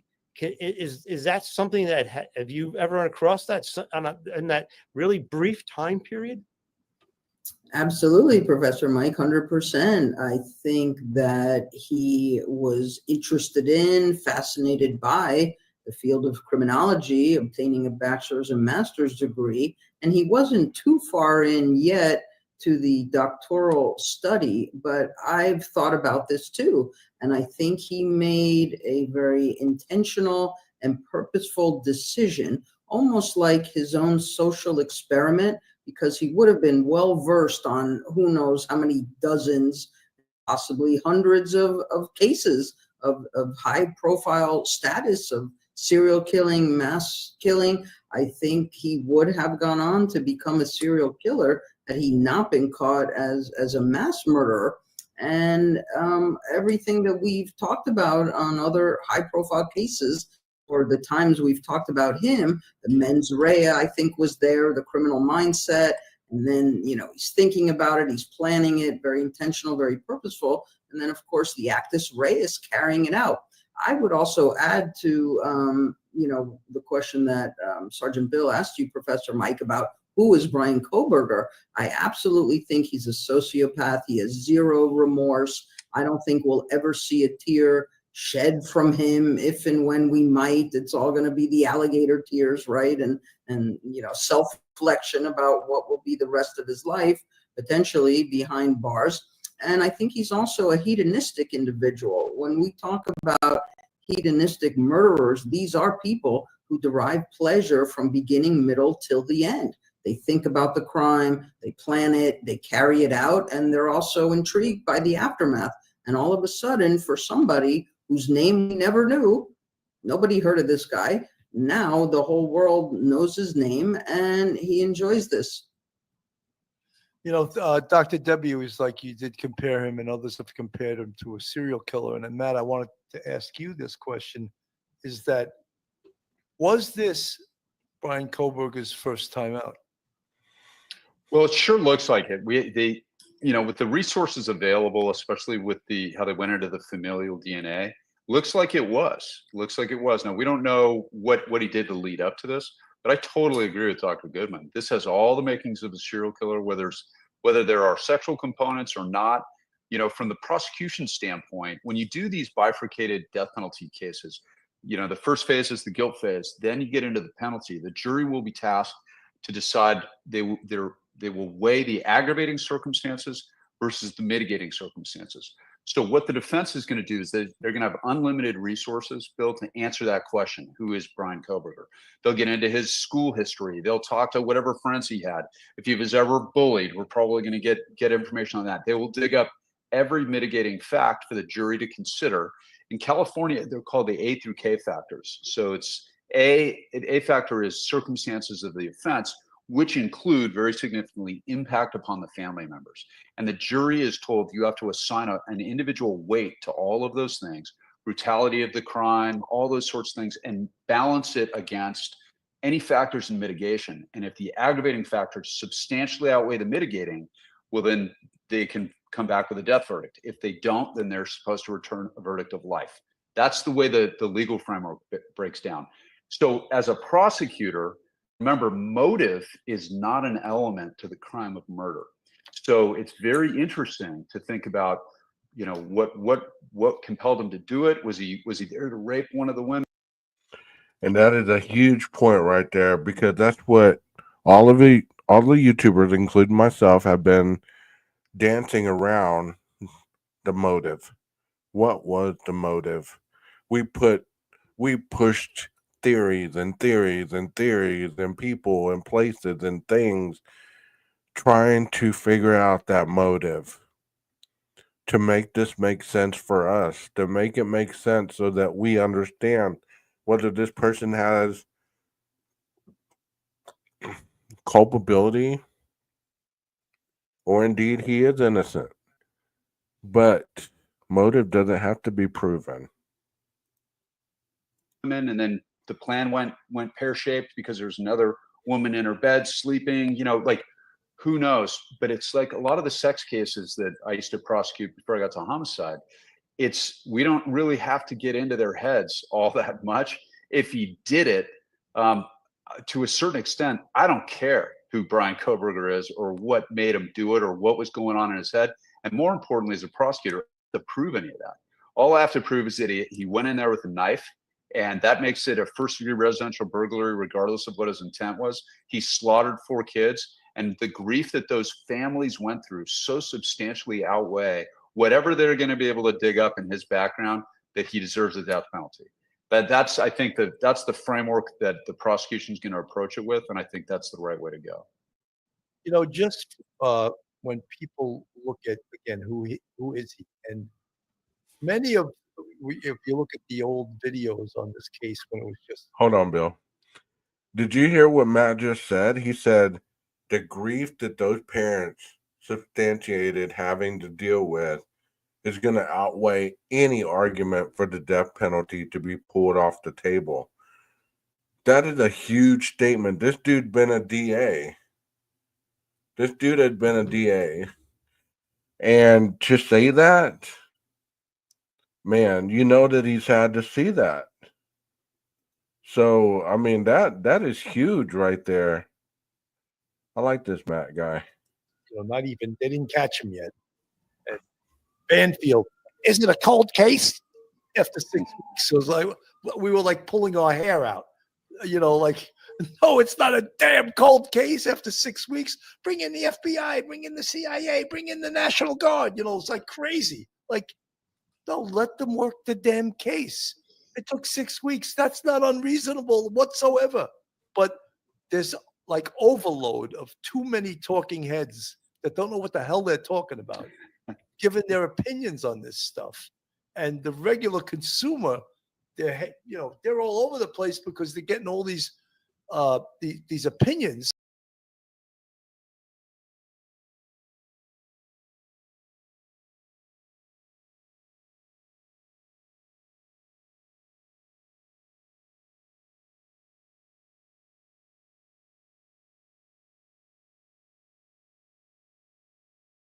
And so it's like that stuff drove me out of my mind as this case was going on. And now here we are 2 years later. And how much more do we even know about Brian Kohberger? Professor Mike. Yeah, really, you know, I'm fascinated by that, but who he is, but Matt's right. You know, it doesn't really matter so long as you prove that he was there at that particular time, with that particular weapon, and he killed them. But it was really frustrating. 6 weeks is nothing. It might take you 6 weeks to get blood work back from a lab on some dead person's, you know, autopsy or cell phone information from Verizon. 6 weeks is nothing. That's warp speed in this case. Thankfully, in this case, the Moscow, Idaho chief, I think Chief Fry, he got lambasted because people said he's way in over his head. He was smart enough to call in the state police, and within 24 hours, the FBI was there helping out every step of the way. He had excellent help.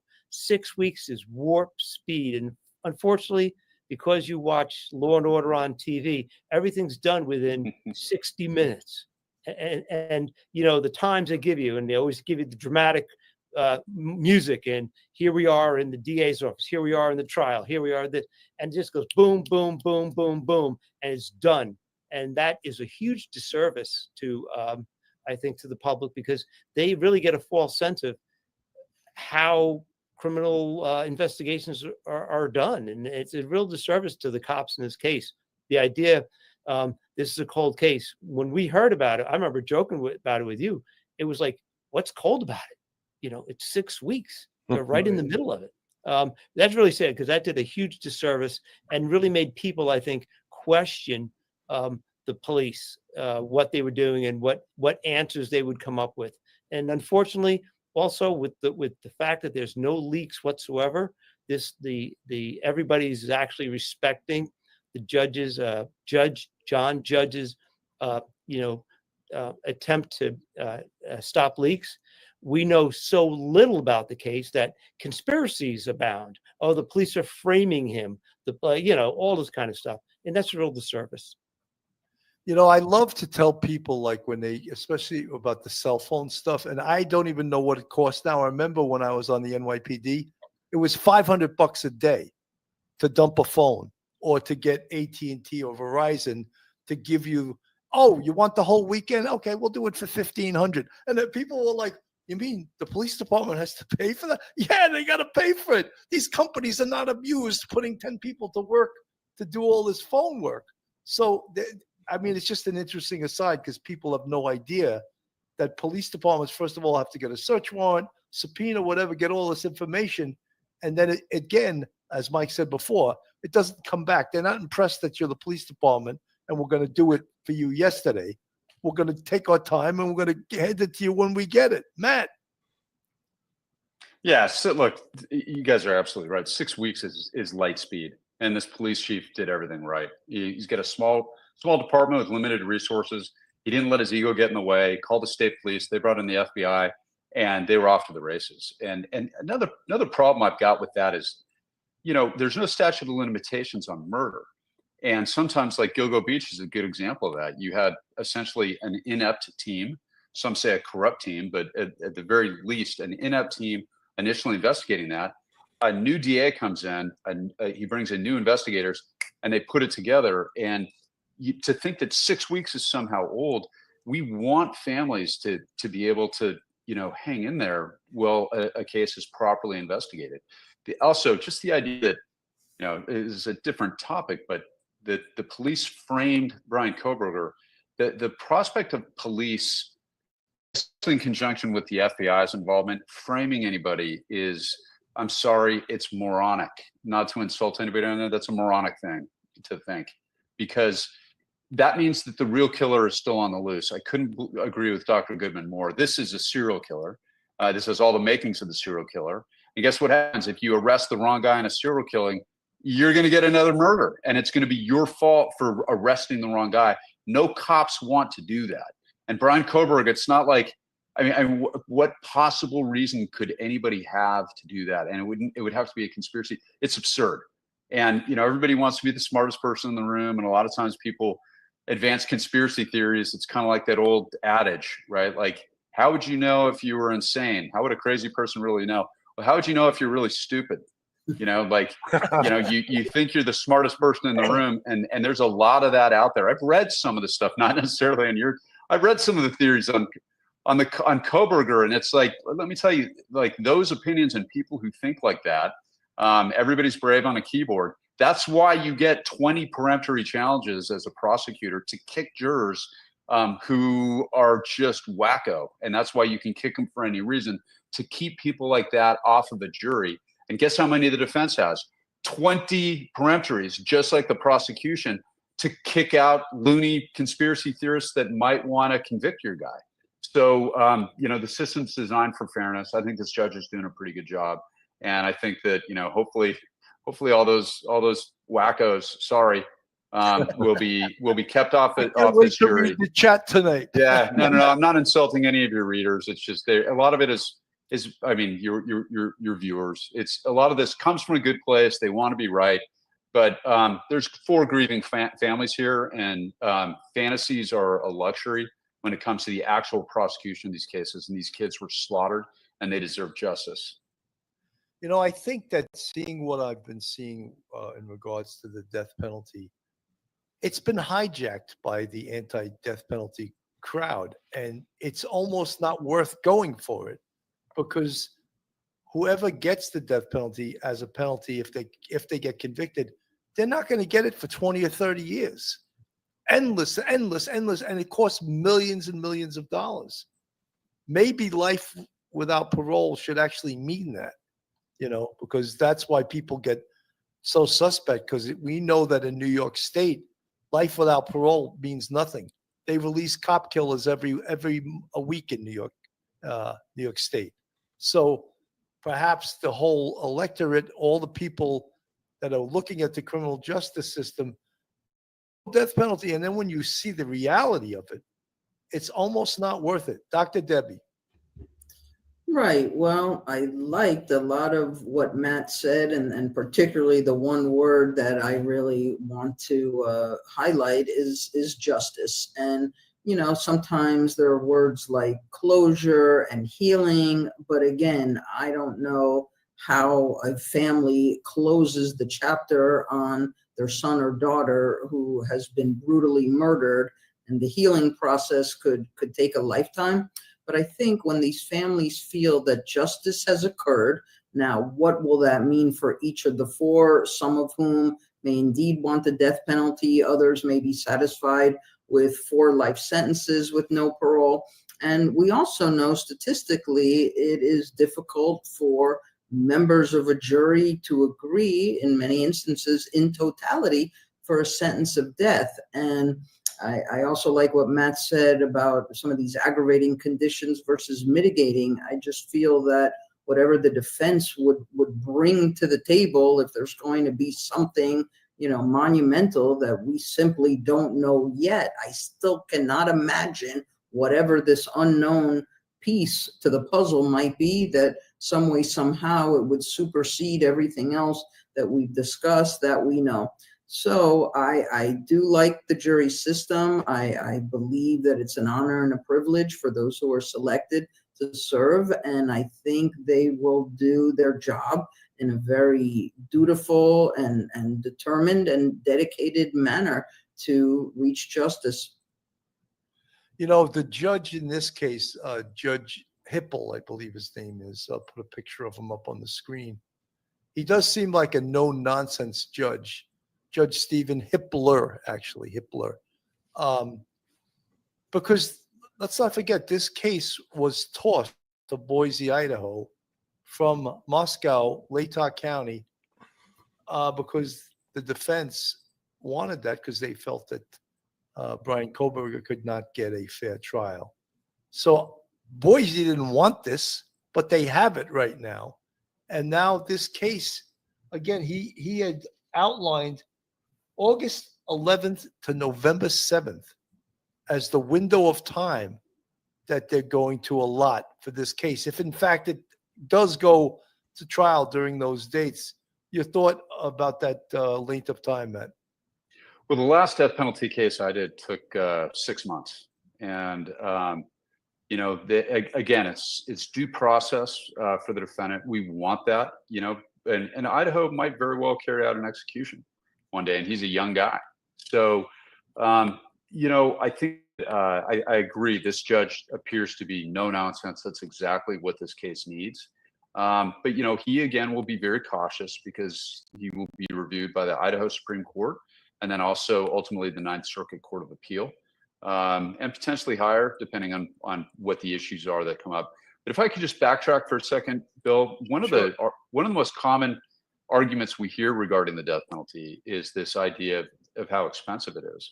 And you know, I've always had an issue with that, because what these people do that are against the death penalty, that believe it's barbaric, and there are good philosophical reasons why somebody could be opposed to the death penalty, you know, and you know, all of those reasons aren't wrong, and they're worthy of like rational, cool-headed discussion.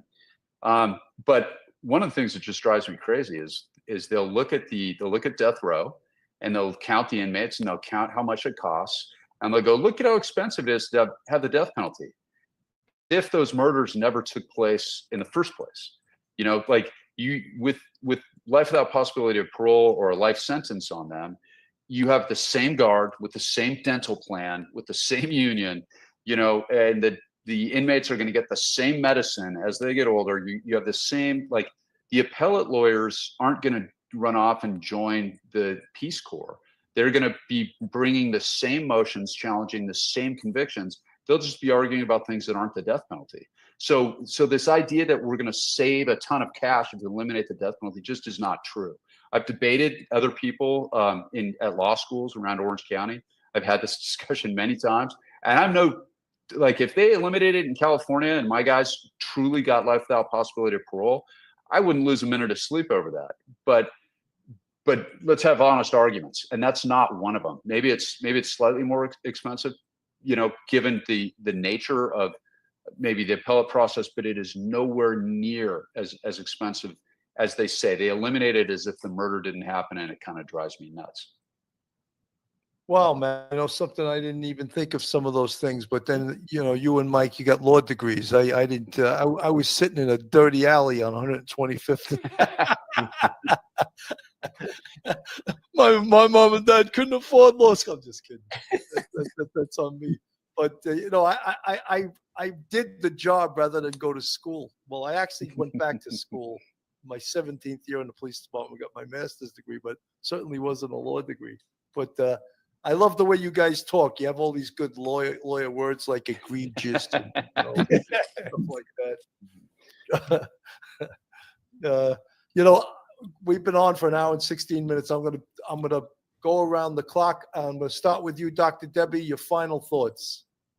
Final thoughts would be one of thanks to you, Sergeant Bill, Professor Mike, and Matt, hearing his thoughts, for recognizing what this day is. It's a sad day, it's a somber day, but I do believe in these types of conversations and discussions so we can honor and respect and remember the lives lost.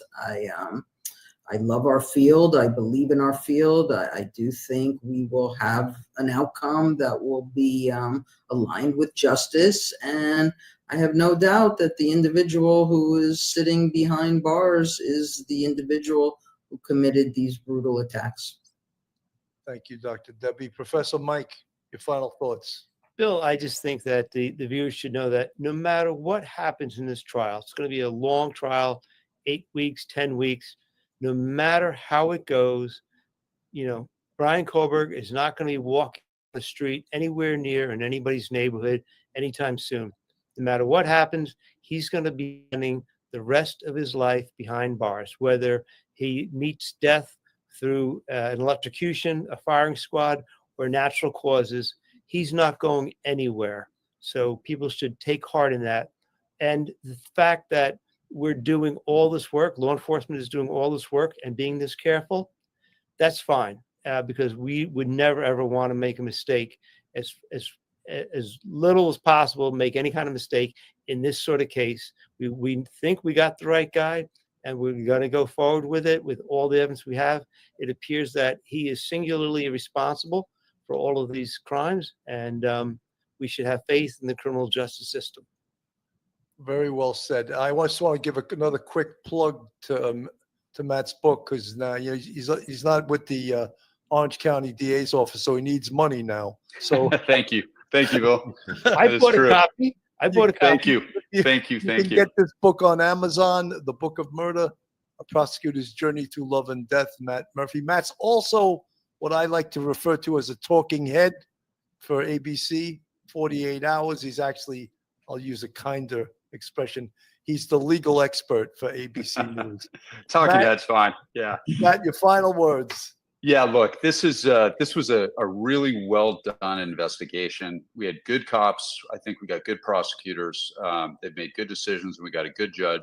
I have no doubt that in Idaho they're going to get a good jury, and I think justice is going to be done on this case. I really do. Thank you very much, and I want to thank all three of you guys. What fantastic guests, Mike, Dr. Debbie Goodman, and of course Matt Murphy, who also happens to be a surfer. I don't know if you guys know that. You can tell by the sun damage. He's a California boy, and he's a surfer. Anyway, folks, thank you so much for tuning in tonight. On behalf of myself and Professor Mike from Police Off the Cuff, have a great night, everyone, and God bless. Awesome show. I enjoyed that thoroughly, not because of the outcome of what they believe or anything like that. I enjoyed it because of the breakdown, because it was no nonsense. It was easy to understand, and they believe that, for whatever reason, he's not going to see the light of day. And if that's true, that's true. I found the description of what they found in Brian's car. It says swabs, Ziploc bag with pink zipper, 79. I can't read these cops' writing.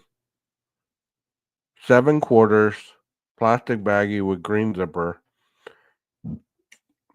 36 dimes, 32 nickels, 8 pennies, gloves, receipts,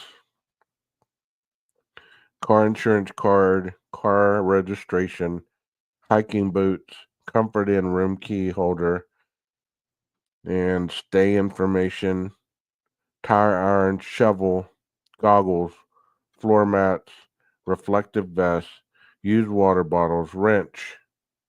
There's that wrench. Door panel, seats and seat cushions, headrest, seat belt, visor, fibers, brake pedals, gas pedal, phone charger, band-aid, wrappers, maps, documents, and seat belt boot. So that is more evidence, whether it is evidence toward his conviction or innocence, it is still evidence.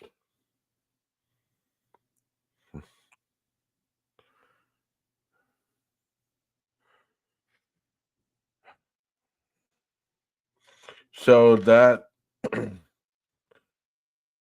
that has always, when I hear people say that,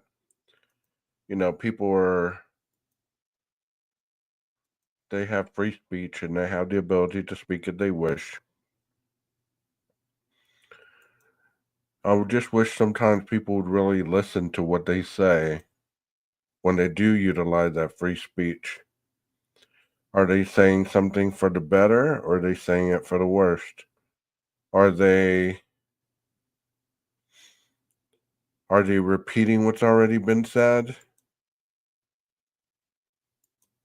It seems like this case the length of it has had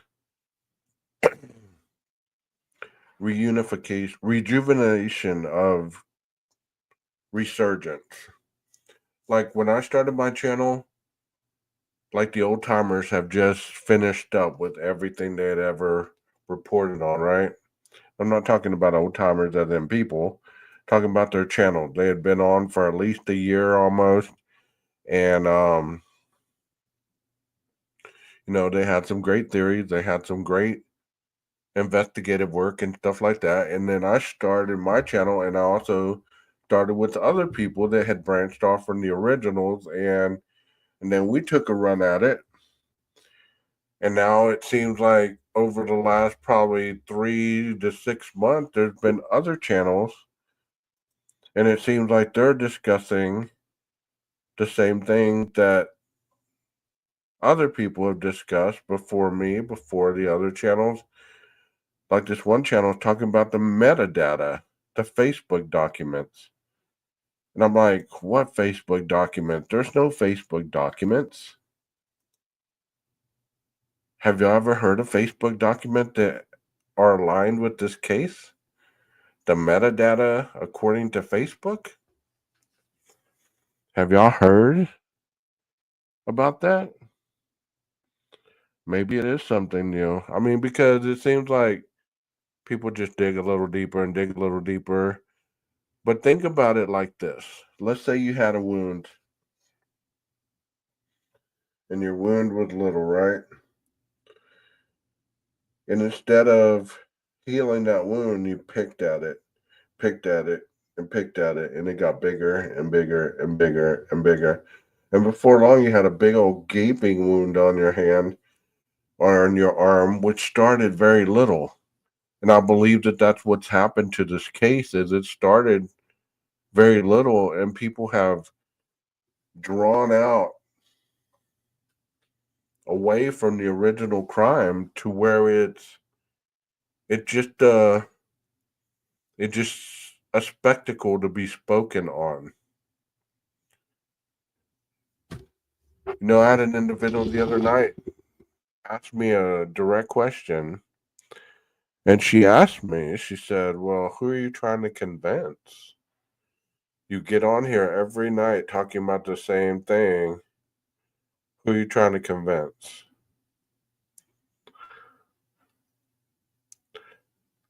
Not trying to convince anybody. I'm just trying to learn. And I hope that y'all honestly believe that because, like I've stated before, I'm almost done with my criminal justice bachelor's degree. And I started my channel just to get a visual understanding of all the words that I see in that book. Because that's how I learn better. I would learn better visually than I do just reading a book and trying to incorporate what's meaning. You know, I learned so much listening to these 4 people on the panel.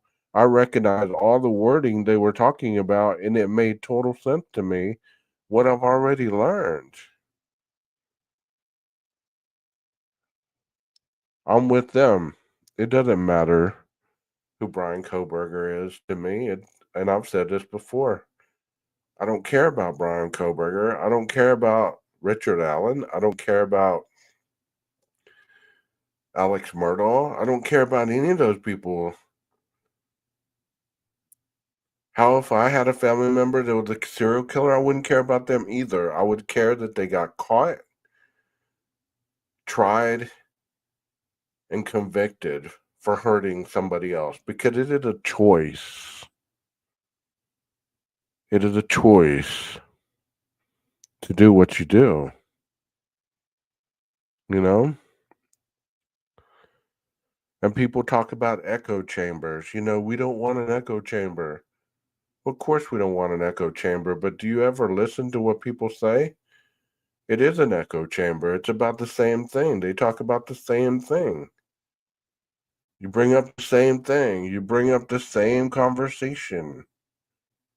May you talk about it differently, but you bring it up the same way, the same thing. You know, if it's the hot meal ticket of the week, you bring it up and you milk that baby till you can't milk it anymore. You know? But like I said, I'm not about people not making their money or doing what they do on here because I'm not the moral compass of YouTube. Never have been, never will be. I'm just content being me, and I'm always true to myself. So I'm going to take my sick ass out of here, take some more medicine, drink some juice, and try to get well enough to go teach some kids tomorrow on making better decisions in life. And hopefully I can reach one, because that is the goal. I want to reach them all, but in reality, if you just reach one, hopefully that permeates throughout the community. I hope y'all really enjoyed that. Please go over and give Police Off the Cuff a subscription. Leave a comment. Let them know that you saw his video on my channel, and let them know that they did a wonderful job if you truly enjoyed it.